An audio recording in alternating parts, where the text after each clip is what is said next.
A Maria de Fátima chegou à Fisiovida com queixas generalizadas de dor nas ancas, nos joelhos e nos pés, as quais limitavam as suas atividades de vida diária, como o subir e descer escadas, as caminhadas para o trabalho, influenciavam o próprio sono e a qualidade de sono pelo facto de tentar encontrar posições que diminuíssem a sua dor.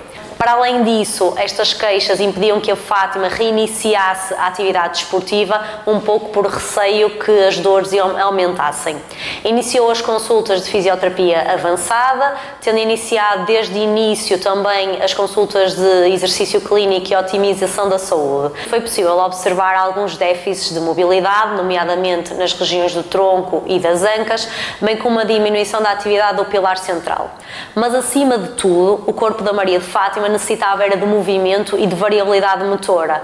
A Fátima sempre foi altamente ativa, sendo que na idade jovem praticava desporto e, como tal, depois desta paragem prolongada de exercício e de atividade desportiva, começou a apresentar déficits de força generalizada, uma diminuição da capacidade cardiorrespiratória e do repertório motor. Nem todo este processo, o seu querer, o seu compromisso e a sua motivação diárias, para mim foram peças-chave para que toda a reabilitação corresse de forma como esperado. Quando aqui cheguei, reportei as minhas queixas que já foram relatadas pela fisioterapeuta Catarina. Comecei por fazer RPG com o fisioterapeuta Augusto Pendo e senti-me logo muito melhor, porque a paragem a que fui obrigada por várias circunstâncias da minha vida profissional e também pela própria pandemia fez com que eu tivesse um déficit muito grande da minha capacidade física e respiratória e cardíaca.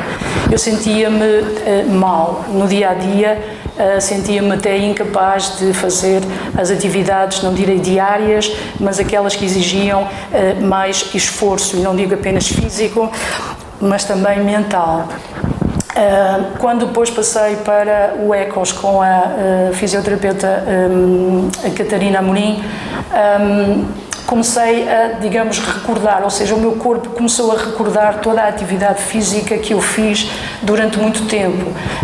E estamos a falar desde uma tenra idade, desde a natação ao voleibol e depois com uma atividade mais reiterada na prática de basquetebol até às seleções nacionais e depois, claro, o corte foi muito grande, foi muito extenso.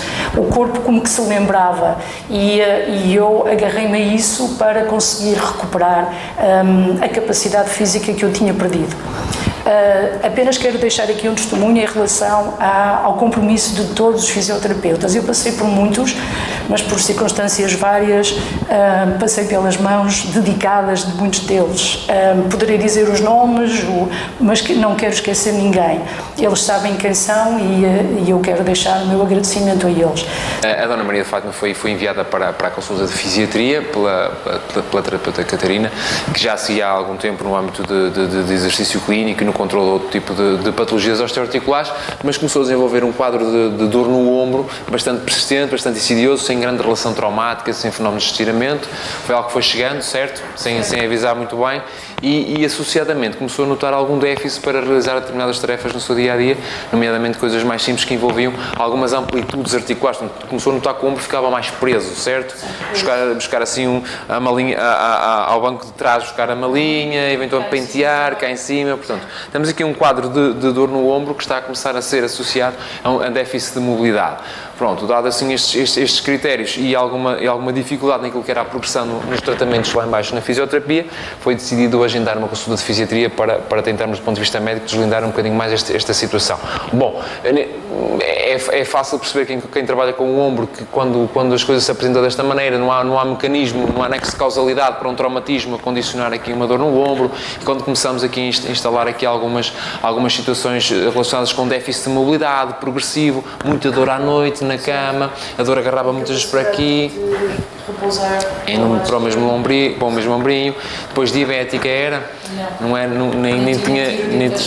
É isso mesmo. Os doentes já estão educadíssimos, portanto, não tinha grandes fatores de risco, não tinha feito cirurgia prévia, nem torácica, nem ao ombro, mas muitas das vezes este tipo de situações, que é uma capsulite adesiva, ou o vulgo ombro congelado, portanto, uma situação que é um diagnóstico clínico, podemos apoiar na realização de uma ressonância magnética, ou eventualmente, em certos casos, a ecografia tem alguns pequenos sinais que nos consegue demonstrar, ou secundariamente reportar para um ombro congelado, mas não deixa de ser um diagnóstico clínico, porque o apresentador apresenta testes especiais positivos para determinadas situações, mas acima de tudo uma limitação passiva naquilo que eram as amplitudes articulares, especialmente neste movimento que a rotação externa ficava francamente comprometido, trancava muito cedo e nós não conseguimos avançar, a levantar, trancava, não conseguimos avançar. Portanto, este tipo de dor em que o movimento fica trancado e nem o doente ativamente, nem o profissional de saúde passivamente consegue passar para além de um determinado arco do movimento, muitas vezes coloca-nos na pista desta patologia. Como o tratamento inicial conservador não estava a surtir efeito, e como isto é uma doença progressiva que rapidamente pode progredir para um agravamento de dor, mas acima de tudo uma instalação de mais adesividades ao nível da cápsula, o que vai condicionar menos mobilidade, o ombro começa a ficar muito colado e depois chegamos a uma altura em que a pequenas atividades de vida diária, como vestir um casaco, fazer uma limpeza da axila, se torna muito difícil e nós tentamos evitar ao máximo que os nossos doentes cheguem a esse ponto. Então foi aí que nós conversamos um bocadinho e decidimos fazer uma hidrodistensão capsular com guia de ecografia. Bom, é um tratamento relativamente recente, já se vai fazendo aqui há alguns anos com excelentes resultados, mas que procura, acima de tudo, endereçar dois pontos essenciais desta patologia. É a questão inflamatória que condicionou o depósito de fibrose em algumas zonas do ombro, nomeadamente aqui à frente no intervalo do rotadoso e por baixo no recesso axilar, por isso é que não dá muito para rodar, nem dá muito para levantar, são as zonas onde há mais depósito desta fibrose, que acontece porque houve uma inflamação prévia. E como a cápsula do ombro começou a ficar mais pequenina, mais colada, por isso mesmo é que o ombro não mexe. Esta inflamação levou a este espessamento da cápsula. Portanto, temos um problema inflamatório e uma redução do espaço. Então o que é que nós fazemos? Com o recurso à ecografia, nós conseguimos colocar a nossa agulhinha num espaço exíguo à entrada da cápsula dentro do ombro, com uma anestesiazinha local, para o doente não sentir muito, e depois vamos injetando dentro da cápsula do ombro um volume que contém um anti-inflamatório, um pouquinho de anestésico, mas muito soro. O anti-inflamatório para frenar o contexto da inflamação, que levou a este processo, e o soro para distender a cápsula, para ela ganhar volume, ok? Em seguida, metemos um volume generoso e em seguida tentamos manipular aqui um bocadinho, o doente nunca gosta muito, mas nós temos de o fazer para aproveitar esta flexibilização da cápsula e soltar, descolar ainda mais estas zonas do ombro que ficam mais aderentes.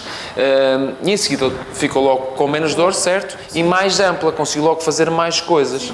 Pronto. Depois aqui é muito importante a sinergia com o fisioterapeuta novamente para capitalizar esta flexibilidade do ombro, não é? Já que a dor vai diminuindo gradualmente, as noites tornam-se mais confortáveis, consegue repousar melhor e tem menos dor para fazer o tratamento. Portanto, também ajudamos aqui um bocadinho o trabalho do terapeuta a trabalhar numa zona mais longe da dor, pain-free e com mais mobilidade, portanto conseguimos capitalizar resultados mais depressa.